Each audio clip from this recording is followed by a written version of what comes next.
नमस्कार फ्रेंड्स, मु प्रदीप्त स्वागत करुच्ची पुणी थे आपन को आउ गोटे ब्लॉग रे। वर्तमान आमे अच्छु बड़म्बा नरसिंहपुर रो चंपेश्वर मंदिर रे। ए मंदिर रे गोटे महात्म्य अच्छी जोटा मु आपन देखेबी। एटा तो शिव मंदिर, किंतु ए मंदिर रे आउ गोटे महात्म्य अच्छी। अनति कालरू ए मंदिर रो पुष्करणी रे विराटकाय कश्यप देखियो के मिलंती। तेबे ए वीडियो रे मु आपन देखेबी केते बड़ बड़ टर्टल बा कइंच एठी आपन को देखियो के मिलिबे, जोटा निज भितर गोटे उत्साहर कारण। तेबे फ्रेंड्स, वीडियो को स्टार्ट करिया पूर्व गोटे रिक्वेस्ट करबी, जदि आपन हम चैनल रे नुआ अछंती वीडियो को लाइक और चैनल को सब्सक्राइब करिया को भूलिबेनी। तेबे आसंत मो सहित बोली देखिबा चंपेश्वर टेम्पल ऑफ बड़म्बा नरसिंहपुर।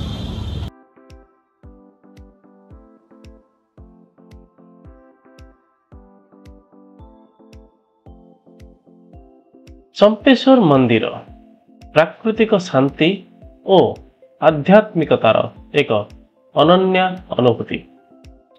जदि आपण एक एमिति स्थान खोजुचंती जोठारे प्राकृतिक सौंदर्य, ऐतिहासिक गुरुत्व और धार्मिक शांति पाई परिबे, तेबे चंपेश्वर मंदिर बड़म्बा आपण पाई सठिक गंतव्य स्थल।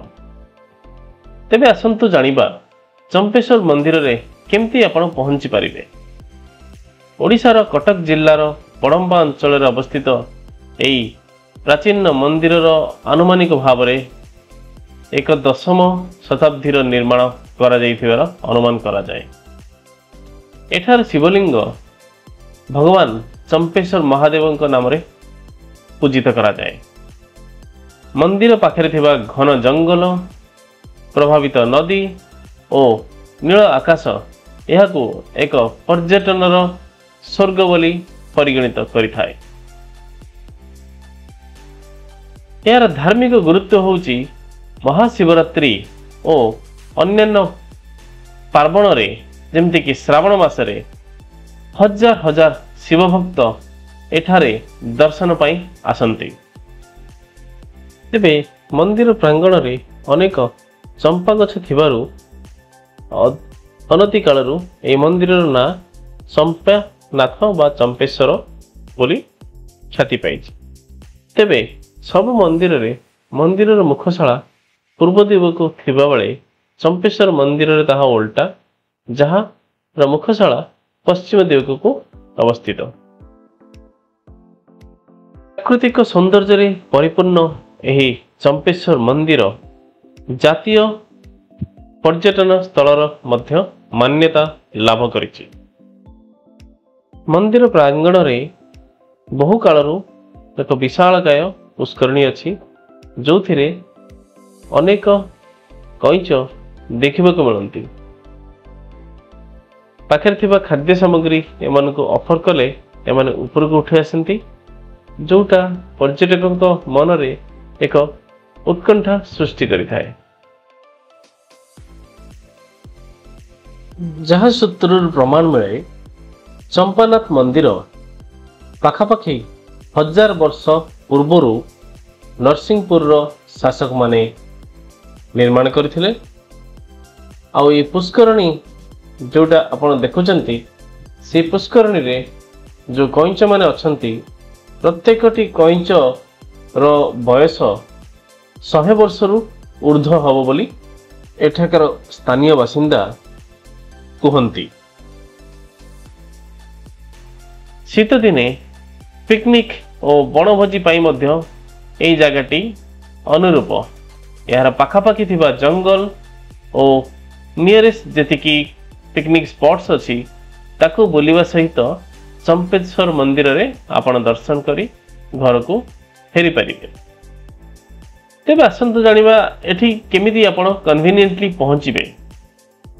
जदि आपण सड़क मार्ग रे आछंती, तेबे कटक और भुवनेश्वर ठारू बड़म्बा पर्यंत रेगुलर बस और ट्रावेल्स गाड़ी मध्य उपलब्ध।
तेबे फ्रेंड्स चंपानाथ मंदिर उपरे प्रस्तुत ये छोटिया संस्करण आपण को केमती लगिला कमेंट बॉक्स रे निश्चय लिखिकी जनइबे।